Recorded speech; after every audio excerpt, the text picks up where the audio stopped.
says off. Maybe that's why it wasn't working. Is that better? Okay. I turned it on B anyway. Let me make sure. Yeah. So I was going to give you, to finish up aluminum before I go into titanium, I was going to give you an actual story from January 24th of this year. So it's only 6 weeks old.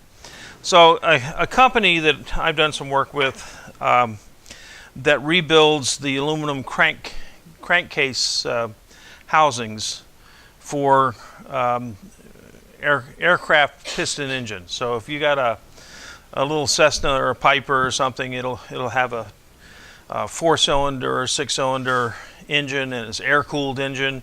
And the crankcase is not cast iron, it's aluminum, because cast iron is heavy and you're going to fly this thing. And the two big manufacturers are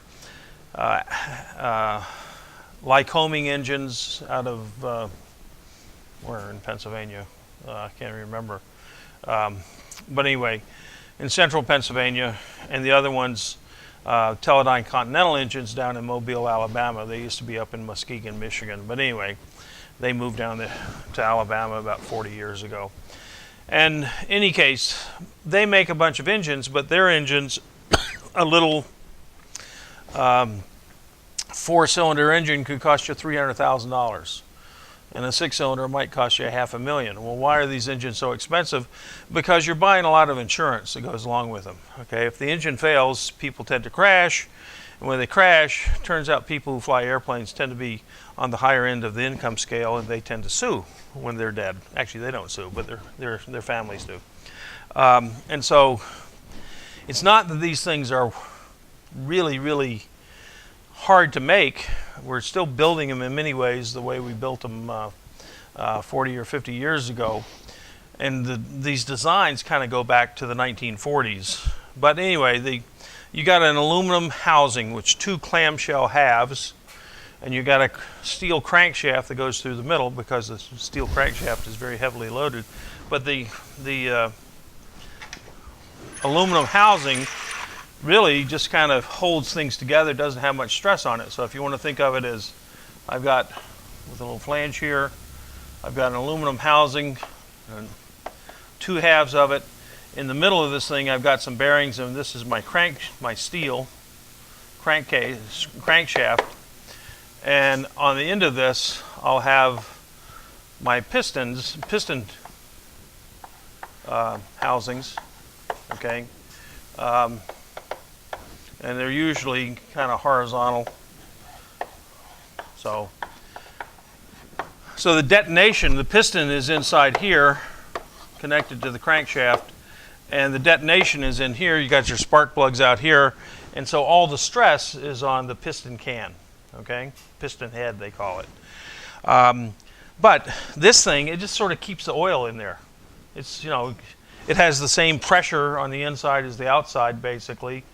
This is a varying pressure with altitude on the outside, but basically this is the same type of pressure. So it's not pressurized in the basic aluminum housing, and the housing keeps the oil all in so that you can collect the oil and recirculate it through the pump. But all the high stresses are in the piston head and the piston, and on the crankshaft. This is just sort of an envelope to hold everything together. Well, if you went out to buy a new one, it might cost you $30,000 or $40,000 for these 2 halves. So they do develop cracks, and one of the problems in the industry is no one ever throws a part away because they're so expensive to replace. So there's a whole industry out there to repair these things. So let's say you develop a fatigue crack, because these are basically flying fatigue machines. And this is an aluminum casting, and so you weld repair it. Now, there's only a few places that you can weld repair it. The Federal Aviation Administration says you must go and do this at a FAA-approved repair facility that has proven they have the procedures to be able to do this. And there's actually only a few places that have the procedures to do this. The piston engine companies don't particularly want to have all these mom and pop shops out there repairing things. They would much rather sell you a new one, okay? And they don't like the liability of having one out there that's 40 years old and has been repaired, because if it ever has a problem, they're going to get sued too. So Lycoming and Teledyne are always, they can't stop the repairs, because if you can get approved by the FAA, the original equipment manufacturers can't stop it if the FAA approves it, but they're not exactly happy to have a lot of people extending the life to 40 years. Yes? If somebody else touches it, doesn't it remove the liability of the manufacturer? Not to the plaintiff's attorney. The plaintiff's attorney is going to come up with something against everybody. Okay, they're going to make sure their expert has a theory that keeps everybody in, so he can collect a little bit of money from all of them. But yeah, you're right. You would think in the law, supposedly, if it's been altered from its original state, okay, but just to do a little weld repair on one of these things, they can start arguing a design defect. Okay, now the Congress in 1992 passed the General Aviation Revitalization Act, GARA, G-A-R-A, and said, because all the Piper and Beechcraft and Cessna, they were all going bankrupt, and the engine companies were, having some financial problems. So Congress basically says if it's more than 18 years old, you can't sue. Okay, it's not a manufacturing defect if it lasted 18 years. Well, some of the plaintiff's attorneys say, well, if you changed your manual, that's a change. And so now it's no longer, the time starts when you change your manual. Wait a second. You can't update your manual on how to do things? So this is still fighting its way through the courts, and all it does is keep attorneys busy, keeps experts busy, and people just argue all the time. And I put my kids through college. Okay, but it's a very dysfunctional system overall, the whole legal system on some of these manufactured parts. And it's not limited to piston engines. This whole repairs applies to jet engines in a much bigger way. On jet engines, we're talking about General Electric, Pratt & Whitney, and Rolls-Royce engines, okay, that are going in 747s, 737s. It's about a $15 or $20 billion worldwide repair industry to rebuild the engine parts. Because you could have a compressor case that costs $50,000 brand new, and you can repair one for $10,000, okay? It can be a very, very lucrative business to repair things, but again, you have to be an FAA repair station. Anybody who touches this thing and not an FAA repair station, you can go to jail, okay? But there are a lot of counterfeit parts out there too, and that's another problem. Because, I showed you turbine blades, they're worth $6,000 a piece. When you scrap a turbine blade, you put a notch in it. You actually grind a notch so that any mechanic sees that and says, oh, I can't install that, okay? To try to keep people from selling scrap parts. Okay, parts that have been scrapped, okay? Parts should be destroyed in some way, even if it's just putting a notch in it, so a mechanic wouldn't reinstall it in an engine. Because you should have a history on some of these things. But anyway, so this company has been in business for about 30 or 40 years. They used to be an authorized repair station for one of the engine manufacturers, and then the engine manufacturer we don't want to start repairing our own product, we want to sell new ones. And so they sold this, and the family took it over. And Chuck's not part of the family, but he is the chief engineer. And I scratched out his name. You don't need to know his last name and stuff. But anyway, so I'd worked with him before. And one of the problems they had, this is an aluminum casting alloy, and they were using 4043 filler metal. They'd grind out a crack, and they'd fill it up with 4043 filler metal. As you'll see as we go along, 4043 is softer. And I just worked with him on an accident that occurred in Canada, and the Canadian Aviation Administration, or Canadian Transportation Safety Board, similar to our National Transportation Safety Board, had investigated the accident, and they said, oh, your filler metal is softer than your base metal, and therefore you have undermatching weld metal, and that's the cause of this fatigue crack. Well, I had to help them respond to that, but in any case, for 30 years, every now and then, someone would go investigate one of these things and find out their weld metal was softer than their base metal, and they say, oh, that's the cause. They didn't go through any fracture mechanics and determine what the stresses were. In fact, I don't know if the original manufacturer knows what the stresses are other than they're low. Okay, it's just a container for oil, if you will, up there, in a sense. No one's really done a big analysis on it, and they don't need to. These things are sort of proven by about 70 years of history. Anyway, a customer had a 3/8 inch stud. You put studs in here into the aluminum housing to hold the piston heads on, and there's probably 50 or 60 studs that go through here and stuff and hold the thing together. It's actually not like that. It's actually a stud going all the way through. I just showed the flanges up here. But anyway, you got 40 or 50 studs that hold this thing together and hold the piston heads on. They had repaired one, and someone's torquing the stud, and it's supposed to torque to 204 inch-pounds. And the mechanic's always using a torque wrench here. You never tighten anything on an aircraft engine unless you have a calibrated torque wrench, okay? Particularly on something, it's fatigue loaded. If you don't get the right torque, you're going to get a failure, okay? So anyway, they were torquing it, and it stripped the threads. The stud pulled out, okay? So they tested it. They got it back. They fixed it, did a warranty repair, and as he says, they're moving on. Okay, there were no issues on this other than because no one got hurt. They had to reject the crankcase, but they decided to do a test on their own. As he says, well, we only have a sample size of 2, which is not very big. But what they found is the stud into the base metal, half of the ones failed at 204 inch-pounds. And then the stud into 4043 weld, half of them failed out of 2. With a helicoil and a double helicoil. People know what a helicoil is? A helicoil is if you thread you got a steel stud going into aluminum.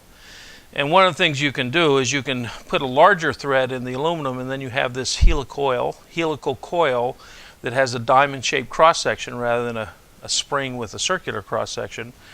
And you put it in there, and now you have a steel insert in the aluminum with a bigger thread, and then you put a steel screw into this helicoil. Helicoils have been around for 60, 70, 80 years. But it's basically a way to give a larger thread area in the aluminum casting. And a double helicoil, I'm sure, is probably 2 helicoils together, so you get even a larger area. Aluminum's not as strong as steel, and so you're basically trying to make a stronger unit. And the overload average is higher with the helicoils because you have bigger thread area with a larger diameter because of the helicoil insert between the steel and the threads. Anyway, they also made it into 4145 weld metal and got a really big increase in strength. And they thought, as he said to me, you have any ideas? You know, as an engineer, he didn't really know what to do. So I'm going to walk you through what I did when I got this email. And I did all this for free, by the way. I hadn't done the other thing for free for him. But, and that's something I want to point out. If you've taken this course and you graduate and go off somewhere, you're welcome to call me. As, you know, for all the pain and suffering of having taken the course, you can call me at any time in the future if you run into some sort of problem.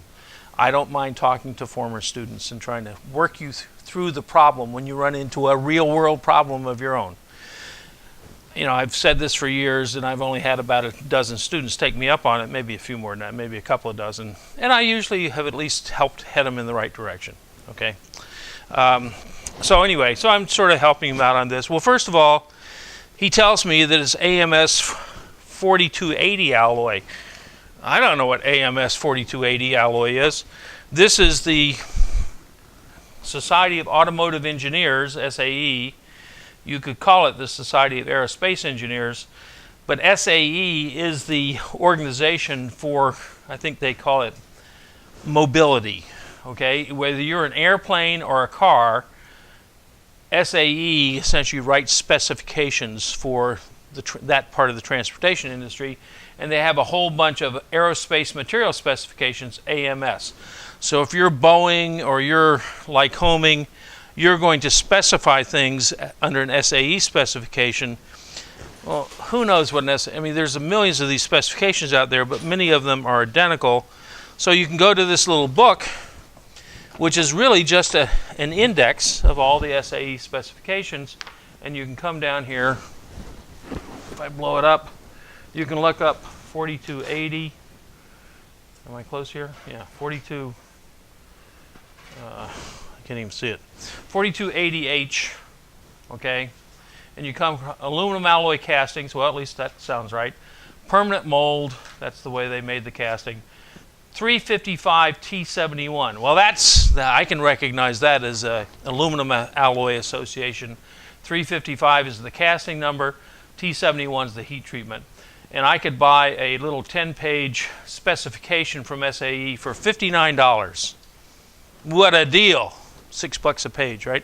This is July 2005. I don't have a newer one, but basically these are all the SAE specifications, okay? You know, with about 25 per page, okay? Great business, keeps those people at SAE going.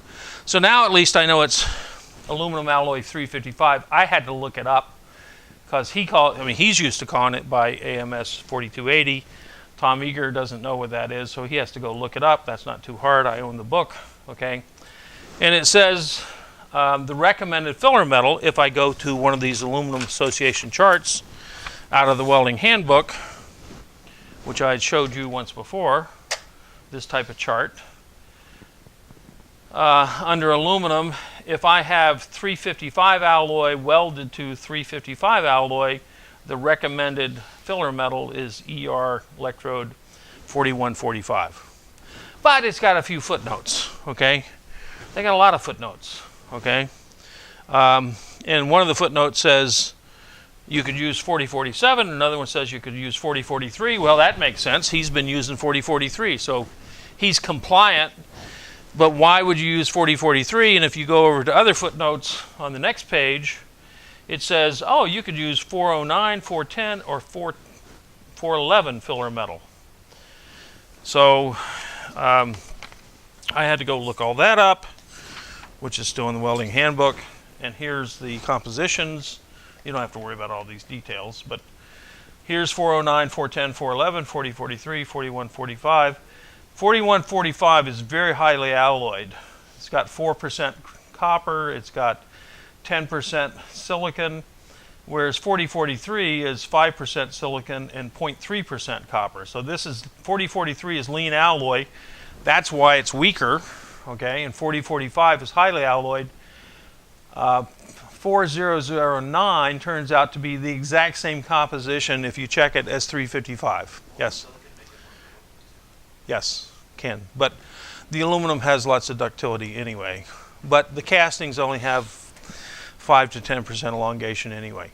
But it doesn't really matter in this application. You're really fatigue limited, but I'm going to get into that, okay? So it depends on whether it's going to be an overload failure or a fatigue failure. And I'm actually going to walk through some of that. So yes, silicon makes it brittle. It goes to the grain boundaries, but it makes it very fluid. Makes the guys in the cast shop love it because it fills the mold and you don't make defective castings. Okay, so a lot of your silicon, a lot of your aluminum casting alloys are based on aluminum silicon. So anyway, I've now done a little bit of research and said, well, the recommended is 4145, but you can use 4043, which they've been using since 1976, so it has a little bit of a history, okay? I think they've done about 100,000 of these over the last 40-some years. But, you know, out of 100,000, they probably had a dozen or 2 dozen or something fail. I don't know exactly, but they're not dropping out of the skies. It's a low failure rate, and there's a lot of other reasons why you can have failures. The most recent one I saw is because some mechanic over-torqued the steel bolt, okay? It had nothing to do with the weld, but if you over-torque the steel bolt, you'll get a fatigue in the bolt, and you can crash, okay? In any case, so it's okay to use 4043, okay? 4145 gives the highest strength because it's the highest alloy. But if it has higher strength, you're going to get higher residual stresses. You're going to get the, 4043, you weld it, and if it's the weakest link in the chain, it's going to stretch the 4043 as the metal's shrinking. You'll get stretching of the 4043, and the maximum stress in the weld is going to be at the level of the strength of 4043, right? Whereas if you're 4147 with higher strength, your maximum residual stress is going to be essentially the strength of the base metal, because that's the part that's going to yield. I mean, think of this as a tensile bar made of two different materials, and you pull on it, the stuff that's going to yield in that composite tensile bar is the soft material. And that's going to limit the residual stress to the softer material. So, and then I said, well, if you read the handbook, you can also use these guys. 409 is exact match for the 355. And so if someone comes afterwards and does an analysis, they won't find a difference in composition. And in fact, that's what the Canadian Transportation Board had said in his previous problem of last fall. Oh, you should have used matching filler metal. Well, if you've been doing it successfully for 40 years on 100,000 parts, I'm not sure that's a good conclusion, okay, that your design is wrong, okay? But when people are doing failure analysis on something, they're just looking at something that's different, okay? And they will then jump to the conclusion that that difference is what caused the problem. That's not always true. So after giving that little preface, I said, so what would I recommend? The technical answer for the highest strength is 4145 if I want the highest strength, because it's overmatching filler metal. But I'm not sure static strength is the controlling feature here. It's really fatigue strength. And I told you that usually you would like overmatching filler metal. However, in this particular case, where the thickness is probably 1/4 to 3/8 of an inch, you don't have super high residual stresses, and I think you might prefer in many cases to have undermatching filler metal, because this is not an impact loaded situation and things. You can get a little bit better fatigue strength of softer material. So we were talking about coil tubing before class, and copper is very good for fatigue resistance because it's so soft. It doesn't have much strength, but it's good for fatigue. It can take lots of fatigue cycles. So from a practical point of view, if you got the most experience with 4043, hey, stick with success, right? Yeah. No, go ahead. I had a question about castings. I know they do post machine sometimes. Yep. Metals that are optimal for casting. You can aluminum. You can machine both of them.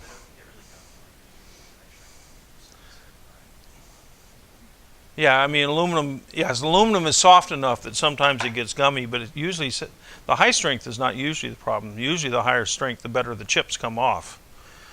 But I mean, maybe you're right about 70, 75. I haven't ever seen that experience or read that. Usually, 1100 aluminum, the really soft stuff, is what gets gummy.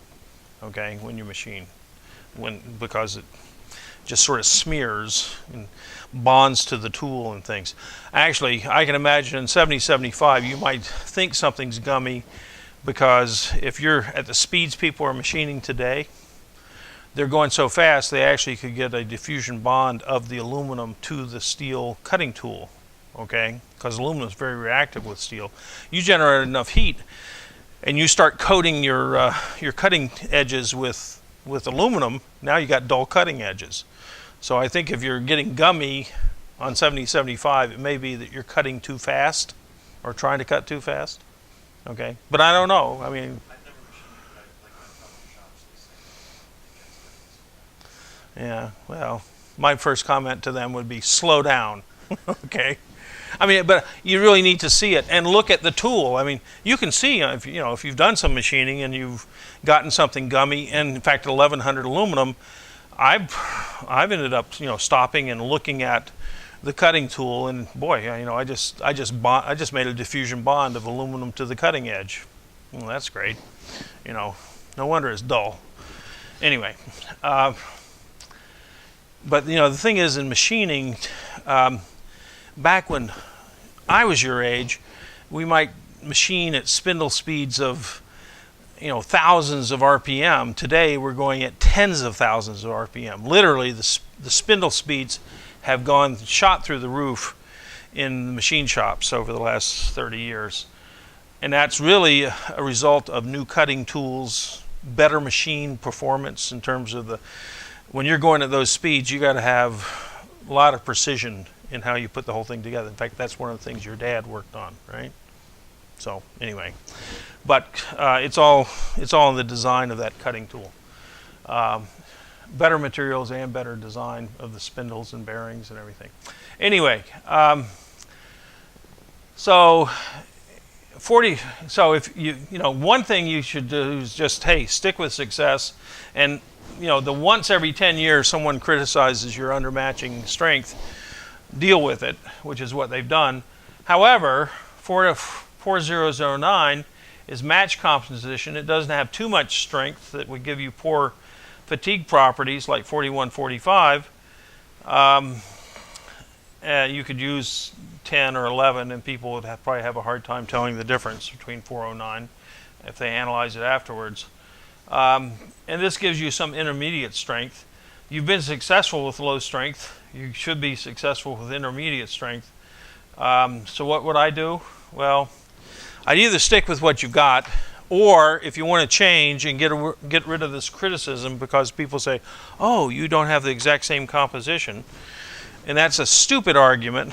It means they don't understand welding science and stresses. But people make those arguments. If you want to come up with something matching, I wouldn't go to 4145 because it doesn't match. They're going to give you the same argument on the other side of the strength, right? They're going to say it's not the same. Go with 409. It's permitted under the recommended materials, and it will probably work just fine. So he wanted an advice what he should do. First of all, I'm not going to tell him what he should do. I can tell him what his options are. Okay? Don't tell people what to do because then you're the designer. And if it comes around. Which kind of reminds me of a story. Back when I was I guess I was probably an associate professor. In fact, I think I must have been an associate. But it's probably an associate. I was an associate without tenure. So this is early 80s, and I was working with a company. This is a division of Johnson & Johnson, and they were looking for some tools, instruments. They made stainless steel instruments for surgeons, okay? Neurosurgeons, general surgeons, scissors, drills, reamers, they made 5,000 different types of hand tools for surgeons, mostly out of stainless steel. But in the early 80s, laser surgery was coming along, and they really wanted something a little bit better. In fact, what they would do is you're cutting some tissue with a laser, and if the laser could have too much power and go through and burn the tissue underneath where you're cutting, and that's a problem. Or if it hits the tool, the surgeon doesn't aim it right, and it hits the tool and reflects off, and now you get a reflection, and the laser now cuts the patient somewhere where you didn't want, okay, because you're just using the surface of the tool as a mirror. Oh, this is not so bad. I mean, these are small little cuts, okay? 1,000 cuts will kill you, but one won't, okay? Anyway, so it's not that bad. So MIT has this industrial liaison program. Johnson & Johnson's a member of it. So this guy comes by, and he was dropping off a sample for me. I was doing some testing on something else. I said, well, what are you here on campus for? He says, oh, I'm going to the physics department to talk to the people about lasers. I said, you are? He says, yeah, what's wrong with that? You think your expression sort of, I said, oh, no problem. Go talk to the people in physics. And he came back about 20 minutes later just shaking his head. And he said, now I understand. Because he explained that he wanted a material that would not reflect and burn the patient in the wrong. And the answer from the guys here in the spectroscopy lab, which was actually at that time, it was about 20 yards that way.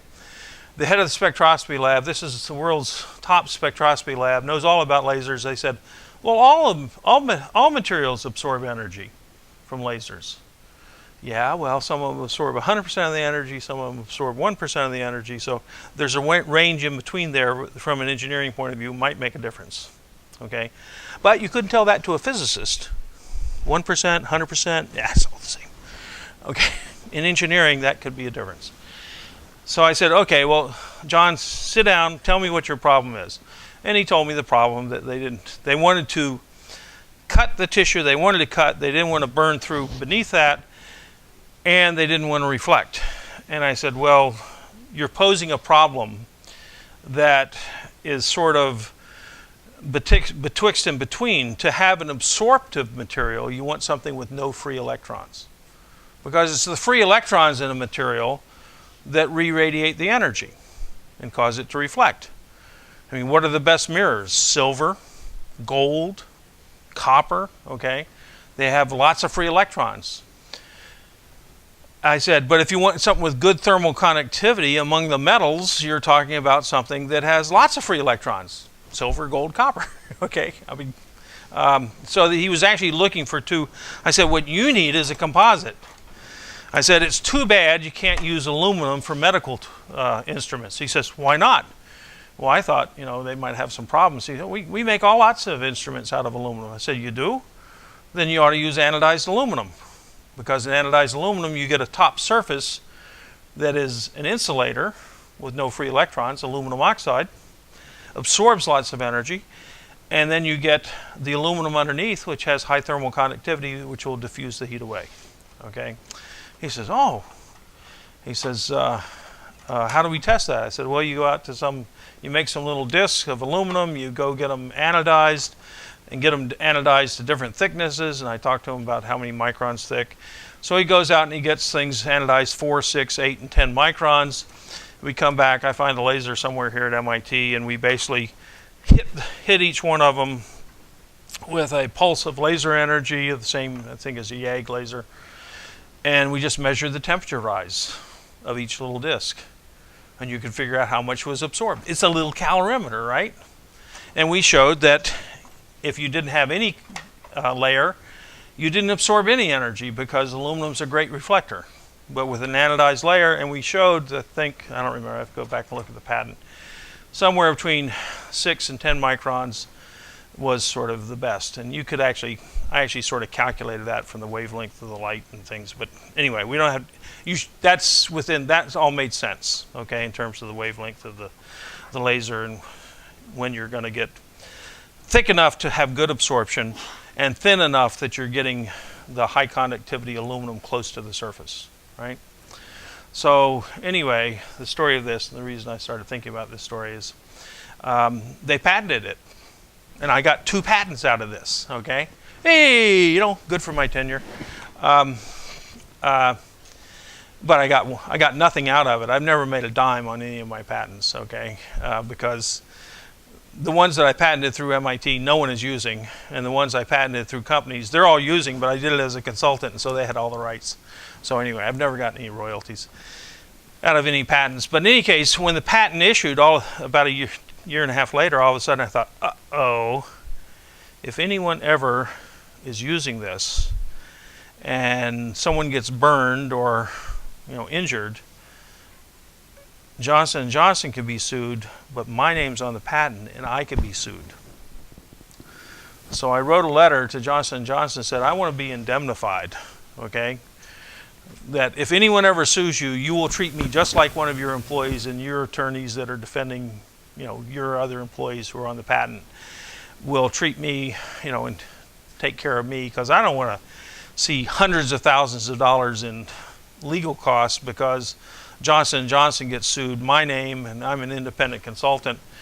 This is one of the reasons for telling you this story. If you're ever an independent consultant, be careful about designing things, or design it through an LLC company or something, because if you're the designer, you could get sued.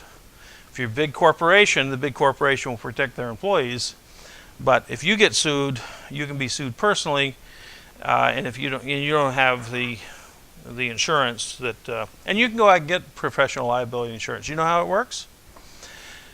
You have to have the insurance in force when the infraction, when you design it, and when the failure occurs. So for $5,000 a year, this was back in the mid-'80s, I could have spent $5,000 on professional liability insurance of $1 million or $2 million or something, and then I would have to carry that for the next 40 years until I die or whatever, right? That didn't sound like such a great deal for something I got no royalties on. So the point of all this is be careful when you actually do design, okay? And the only way someone could have tracked that I designed it is, well, when my name showed up on the patent. Took Johnson & Johnson 6 months, and finally I got a letter from their corporate counsel saying that they would indemnify me. I made about 10 copies of the letter, placed it in all kinds of home, different places in the office, so that if I ever did get involved, I could find a copy of the letter somewhere. Anyway, now the patent's expired, and to my knowledge, we've never been sued. But anyway, just be careful about designing things. I don't know how you guys, actually it might be good to ask your dad what he does, because he designs lots of things, right? If you always do it right, but even if you do it right, okay, you can still be sued even if you're right, and you still have to defend yourself. So anyway, I want to talk about titanium alloys, and anybody have any questions? Okay, titanium alloys come in a number of, well, there's actually not that many titanium alloys. Remember, steel is 1 billion tons a year. Aluminum's 45 million tons a year. Titanium is 165,000 tons a year, of which about 26,000 tons actually go into structural materials. The other goes into, anybody know what the bulk of the titanium is used for? Paint on the walls. Titanium dioxide is in the paint. And ceiling tiles, yes. I mean, titanium dioxide has a higher index of refraction than diamond, and so it sparkles. And so it replaced lead in lead paint for giving you a nice reflective or very white surface, what appears very white because it reflects all the wavelengths of the visible wavelengths.